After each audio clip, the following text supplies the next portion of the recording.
Grabe yung liko yan.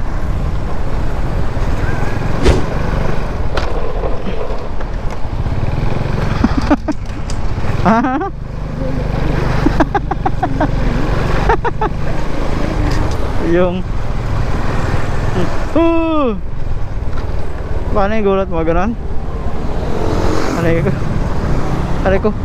Siyempre di mo na maaasahan na may ganong hams sa ganitong lugar eh. Kasi ano lang to eh, parang medyo highway na ang dating eh. Medyo highway na ang dating.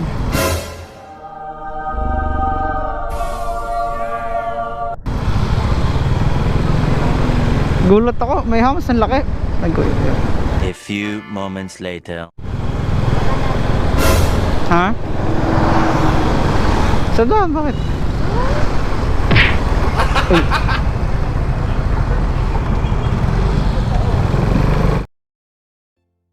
Sa daan, syempre. Sa daan. Sa daan nga.